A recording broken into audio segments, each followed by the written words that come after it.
Welcome to Sunny Side Up. I'm so excited that you guys are here. I am so excited that you guys are here. We have the best, the absolute best segment today. The month of May, we are bringing awareness to mental health all month long and beyond. Today, I have two licensed therapists here that are going to help us get through moments of anxiety, depression, things that you may be facing, things that you may not know that you're facing. We have help here for you today. So I cannot wait to get into this segment. I hope that you enjoy it. Grab a friend, tag a friend, and share this with everyone. Let's get into it. Awesome.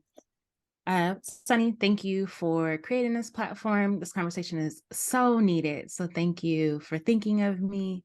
And I'm super excited for what the conversation is going to do. I am Tiana Beard. I'm a licensed marriage and family therapist, and I'm licensed in the states of California and Nevada. I am also a holistic life coach and an author. And my mission is to connect with folks and remind them of their significance and worth and their value. And doing that through one-on-ones, groups, family therapy, couples therapy, as well as my urban fiction novels, where characters, their lives are being shown, and you see how trauma, anxiety, grief, depression shows up in their lives, and the steps that they take in therapy to help them navigate the transitions that come with those diagnoses or life situations, I should say. So yeah, that's who I am. Awesome. Thank you so much for sharing and just being a part of this platform today. Thank you so much. We have Miss Tiffany Hunter in the building. And let's go, Tiff. Tell us about yourself. Okay, well, I am a wife and a mother, as well as a licensed marriage and family therapist. I do hold my license in the state of California. And I also recently wrote a book and a guided journal. Both are entitled Be Kind to Yourself First. I think that sometimes when it comes to the topic of mental health, we're not too kind with ourselves if we're struggling, whether we've been diagnosed or not. So my mission is to make sure that when people are moving towards healing, that they're being kind to themselves first, so that they can then extend kindness to other people. Awesome. Thank you so much for sharing. Listen, we have an awesome panel today. And listen, y'all not just talking to just anybody, right? You are on with therapists, with authors, with mothers, and with individuals who have experienced this hands-on. And so I'm hoping that, you are able to take some great information today and apply it to your life and share it with others. So let's get into our questions. Before I get into our questions, I always do this on every segment I have. Welcome to Sunny Side Up. I'm so glad that you are here. I am so excited that you are spending your morning or your afternoon or your evening with me. And we have a great session today. Thank you all for tuning in. All right. So, you guys can feel free to take turns in answering these questions. We probably won't get to all of the questions today, but I want to get to most of the questions if we can. And so in your own words, define therapy. And I guess we can start with Sister Tiana. Okay.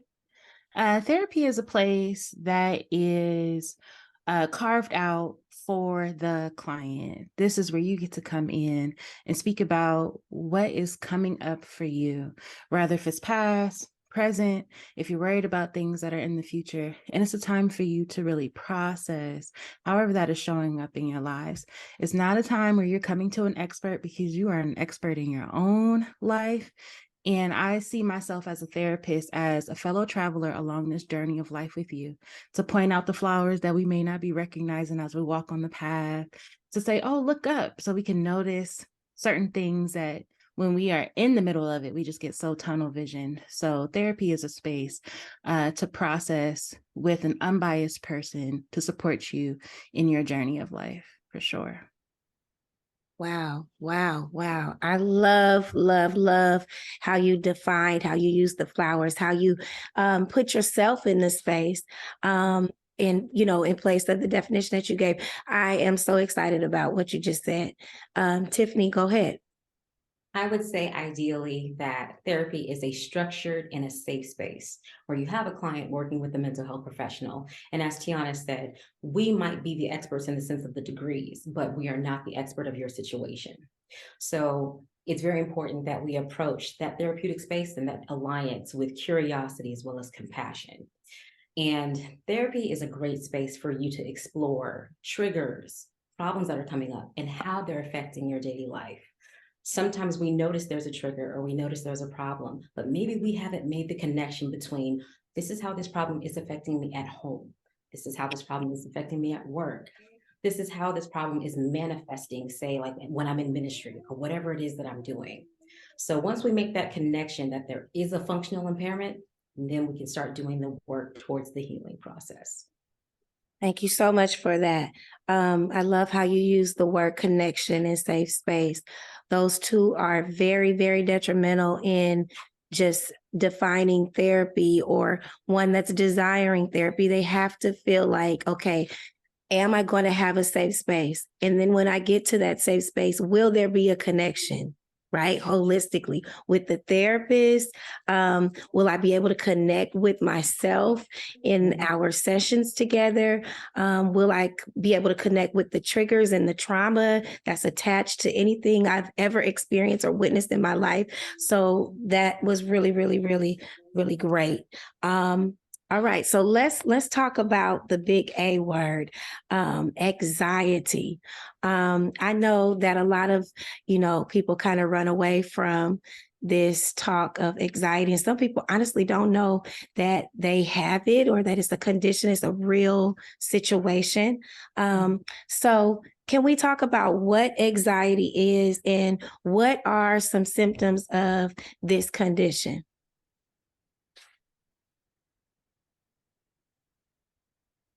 Go ahead, Sister Tiana. Okay. Any one of you can talk.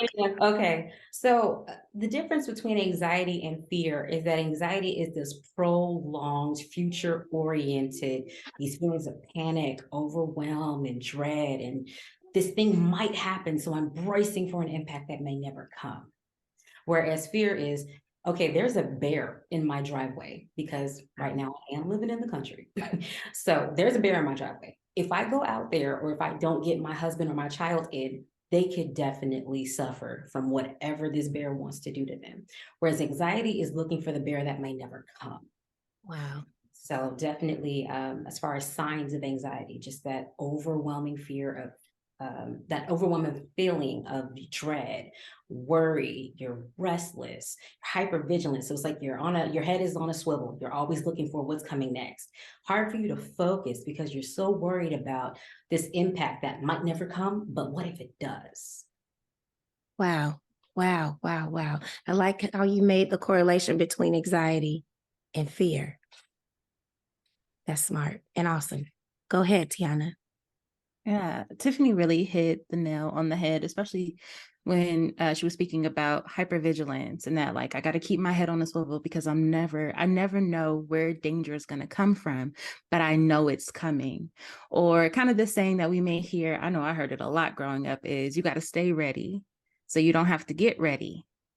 And that is at the foundation of anxiety, of just like, I don't know what's coming, but I got to make sure that I'm on my P's and Q's at all times so that I can deal with it because I know it's coming. So we're seeking out those situations to kind of make our thought process correct. So sometimes, as Tiffany was talking about fear, whether if it's real or perceived, those perceived fears can feel just as real as like, oh, I see the actual bear.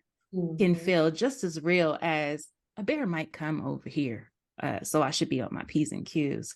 And some symptoms that I recognize with anxiety is inability to sleep. You're not able to be in the present moment. It's the what ifs are just running you wild of just like, oh, I need to plan for this. And sometimes we get so overwhelmed with the what ifs that we never take action in our lives because I'm frozen by, I didn't make a solution for all of my what if situations. So I can't move forward because I didn't plan everything. My plan B, C through Z is not set up. And that is how I see anxiety show up and kind of creep up, especially in the lives of Black folks, especially those that are parents as well. Because again, we have all of these external factors that we feel like we have to figure out in order to move forward. And it keeps us stuck. So, and Wow. it's a cycle too, because once we get stuck, then we feel more anxious because we're not making the moves that we need to make to progress. But I can't because I don't have all the answers, and it just continues and continues, and it gets larger and larger and leads us to a place of feeling worthless. And then we go into depression. And I know we're probably going to get there, but I most definitely see anxiety and depression as two sides to the same coin. Wow. I mean, I love how you said the cycle. You know, I know for myself, if my plan A don't work, then I have plan B. Sometimes plan C is not in the picture. It's A or B. And if it don't work out, then I'm freaking out like, oh my goodness, what am I going to do? What am I going to do? And then other things, like you say, begin to come about, because you don't have plan C or you don't have all the answers. And before you know it, you're dealing with anxiety. And so I like how you pointed that out. And that's really, really awesome. Let's turn the page a little bit because you mentioned something, Tiana. You were speaking about, you said particularly the Black community. So let's look at therapy in the minority, particularly African American community, and what does that look like today versus what it used to look like 10 years ago? I'll just say 10 years ago. Yeah. I'll start with this question. Recognizing that there wasn't a lot of talk about mental health in my family, in my communities, and I'm from Richmond, California girl, Bay Area girl. Stand up. Right to the core, right? So it was not a conversation that we had. And I'm so grateful for the position that I had to be more observant and take a step back and say, what is going on here? Because I know I'm dealing with some stuff, but everybody's kind of pushing through. Yeah. And as we talk about hypervigilance in the fight or flight, sometimes, especially in the Black community, if you come from a community like Richmond, California, it's about survival.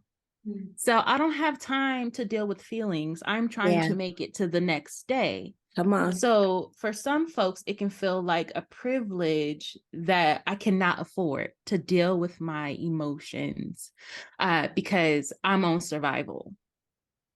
And I believe that because, there's still a lot of strength and wealth, and we're starting to have those conversations with our group of friends inside churches, that it's like mental health is now something that we're tiptoeing around. We're kind of opening the door and peeping in as a people.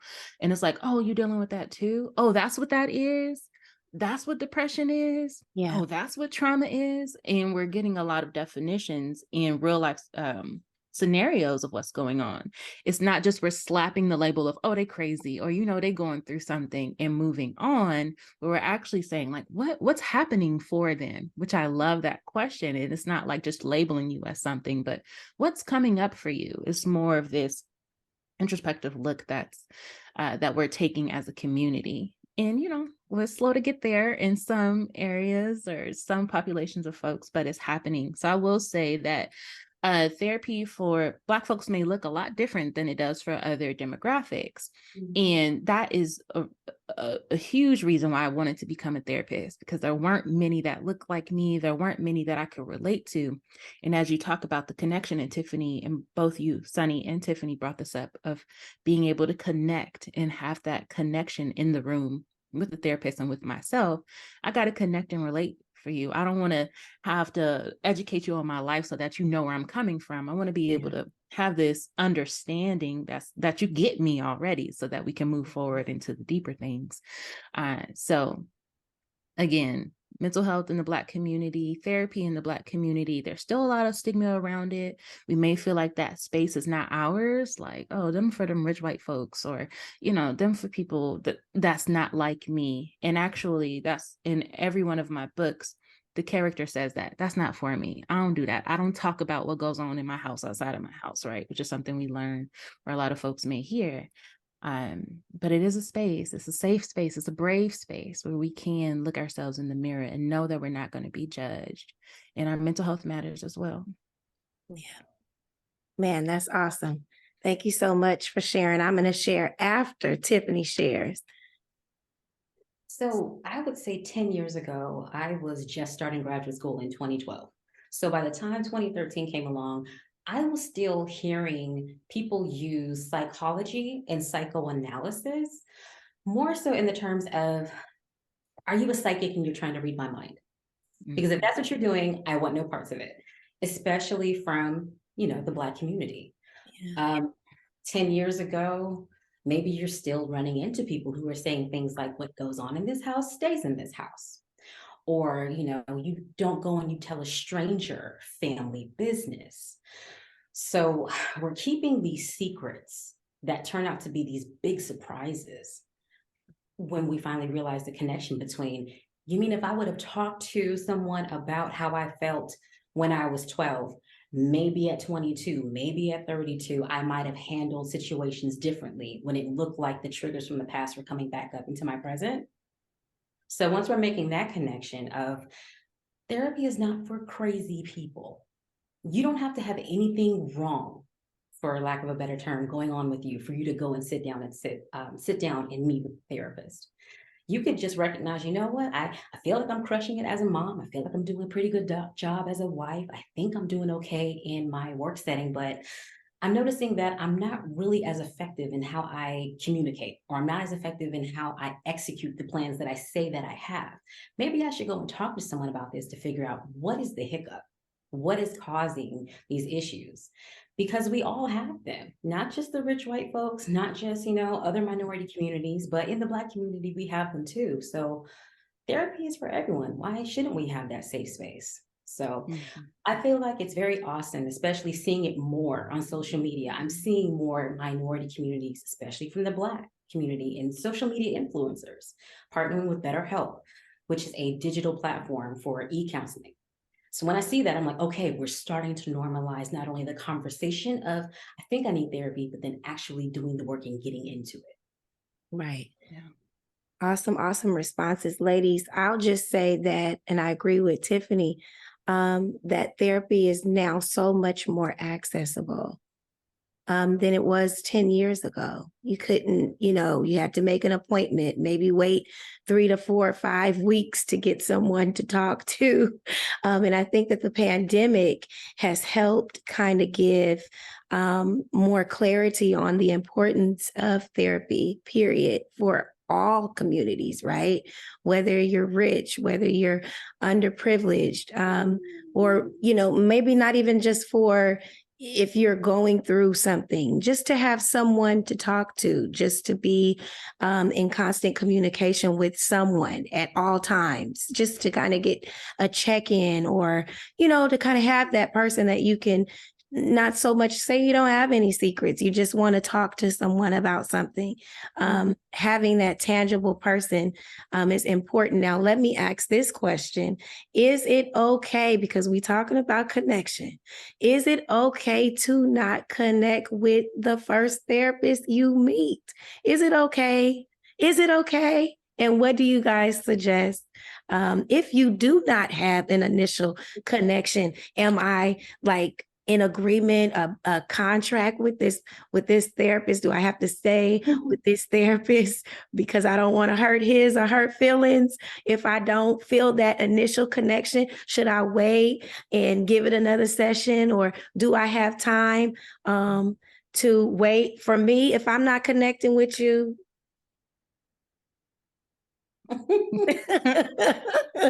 and I'm gonna be so nice about it, right? Mhm. But I need to find somebody that connects to me and that can really help me in where I am in my life at that time. I'd like to hear from y'all. You see us emphatically nodding and shaking our heads. So yeah, that is the freedom of it. You Mhm. are in the driver's seat of your treatment. So if you're not connecting with the co-pilot, it's time to find another one. And some of these digital platforms, they don't even make you break up with the therapist. They will do it for you and assign you someone else. Mhm. And one of the mental health professionals that I listen to his podcast quite often, Dr. John Deloney, he was saying, Oh, if you yes. have a choice, choose guilt over resentment. So instead of, oh, I don't want to hurt their feelings, but you're noticing every session you're not connecting with them. So now you're starting to resent the process. You're withdrawing. You're not as open. Maybe you're Mhm. showing up to sessions late. Maybe you're canceling at the last minute because you resent this process that's not appearing as helpful to you like you thought it would be. Choose the guilt of I'm firing my therapist over the resentment of I'm working with this therapist and I do not connect with them and I'm not getting anything out of it. Awesome, awesome, Yes, awesome. yes. Tiana, you Can want I to say? jump right in? Okay. Yeah. Yes, please find someone who works well with you, who can meet you where you are. Again, like I said, that was one of the reasons I became a therapist, because I knew there weren't a lot of us, there weren't a lot of younger Black faces that I was seeing when I was looking for my own therapist. And I was just like, I don't know how long I'm going to be able to work with you. And in my master's program, it was an expectation and a part of your curriculum to get 100 hours, at least 100 hours of therapy. So here I am like, all right, let me see. I just need somebody Black at this point. And thankfully, for some folks who may not know this, if you have EAP benefits through your employer, you can get a few sessions without Yeah. paying anything out of pocket. So please call them. And here, let me give you this nugget. You can call and I'm going to tell you what I did. I said, listen, I want to work with someone Black. So the list of referrals that you're going to give me Black people only and a Black woman. Y'all hear my little 2-year-old in the back. I tried to keep him asleep, That's but okay. it just didn't work for me. Gotta work Hey, your we are sheepy in full here too. lives. Yes. Right. So, again, find someone that works well with you. And even though they may be the same color as you, if you recognize like, you're not really giving me what I need. Again, therapists, we have different viewpoints. We may have different modalities is what we call them, or ways that we work with folks. And you want to find what works for you. I love the fact that, in therapy, it's a relationship. We say it's a therapeutic relationship. You may hear us say a lot. And we're trying to model how to have healthy relationships. And this is a safe space where you could say and try on saying, you're a great person, but I don't know if you're the best fit for me. Yeah. Right. Or we're not working the best together. And once we can practice that in therapy, we may be even able to apply that to different areas of our lives, in our dating life, even of just like, you're a great person. You have a lot of great skills, but you're just, I don't think you have exactly what I need to get me to the next level. So I think it's a beautiful way to practice that. And of course, I've had a couple of clients just like, I got a therapist and I want to leave. And I'm just like, okay, either you tell them or you don't. As Tiffany said, quoting the therapist that you listen to for your podcast, pick guilt over resentment. Do what's best for you at the end of the day. We as therapists want to support you and what's best for you. And I recognize I may not be everybody's cup of tea. So let me connect you or give you referrals to someone who can help you get to the next level, because I want to see you win, rather if it's with me or someone else. Exactly. Awesome, awesome, awesome. So we only have time for probably one more question. And we'll just kind of be quick with it. I want to know, because we're talking about just therapy overall, when is it time to check in with a friend? as it relates to, do my friend need therapy? Do I need to check in with him? Do I need to check in with her? And do I refer her to, or do I refer him to a licensed clinician versus me, who can only just kind of take so much, right? When is it time to say it's time to see a therapist, friend? I love you, but it's time to see a therapist. When they're treating you like the therapist. And as you said, you're noticing, I'm only equipped to handle so much as your friend. Whereas you can go and you can speak to this professional person who is neutral. They will do their best to create a safe space for you. If it's not working out between you and them, they will make sure that you are not dropped. They will refer you to someone else to help you work through whatever's going on, whether you consider it major or you consider it minor. When you're starting to notice that these conversations with your friends are draining the life from you, you want to ignore their calls, you want to ignore their text, you're writing God knows how many messages and erasing them because you're like, well, I'm trying to be careful. I'm trying to be mindful of how I handle them. That might be the time. Because if you don't, once again, choose guilt over resentment. Because if you start to resent your friend, it's going to be hard for you to refer them to resources. Oh, that's good. Tiana? I love that. That was great. Yes, most definitely. I want to echo that. Like when you start feeling like you are being treated like the therapist, or have that expectation, or even that desire, like, I want to help you because I care for you, help them with a referral. That might be the best thing. And also, if you recognize your friend is not their usual self, if they're starting to isolate or just change, like, wow, you're getting a little darker or quieter, you're not doing the things that you used to do that bring you joy, or I'm recognizing you continue to bring up how frustrated you are, overwhelmed, or how you don't feel like yourself. I'm hearing that, and I want you to be okay, friend. So what you gonna do? Have you thought about therapy? I think it's a great way to have that conversation, and leading with love, and let him know, like, hey, let's make a game plan. Let me be your accountability partner in what you're gonna do to be your best self. And let's look at these therapists. Let's read their bios together, and figure out what's good. So That's awesome. That's awesome. That's awesome. Listen, we didn't get to all of our questions, but we are going to have to come back on because this session has been great. I want you ladies to please tell us where we can find your books. Both of you are authors, and I want people to be able to find you. Okay, so, you go ahead, Ms. Tiana. okay. You can find me on Facebook and Instagram at I am Tiana T. And my website is tbtherapy.com. My books are there, as well as on Amazon and Barnes and Nobles. Awesome. So you can find me on Facebook at Healing with Kindness Today. My books are also available on Amazon, and you can find me under Tiffany Hunter. Awesome, awesome, awesome. Ladies, I just want to thank you for coming on. We will have to do a part 2. Are you guys open to a part 2 of this? Because the other questions that we've had planned to get to, we didn't get to today, are some heavy hitters that we need to touch and, get out there. And so we can try to help people. We want to help people. Listen, thank you so much, everyone, for watching today. This is part 1 of Friend Let's Check In. We are celebrating, or not celebrating, but bringing awareness to mental health all month, the whole month of May and beyond. We will be bringing awareness because this is something that is, like I said in the beginning of the segment, very isolated, but necessary.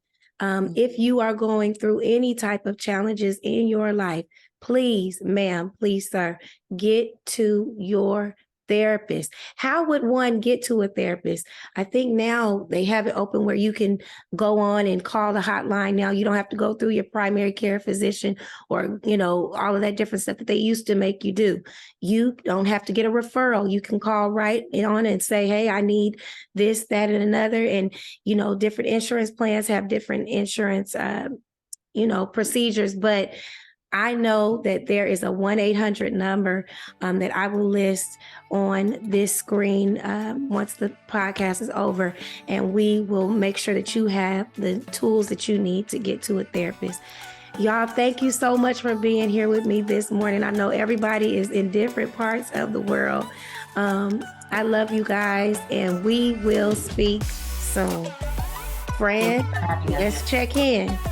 See y'all later. Bye.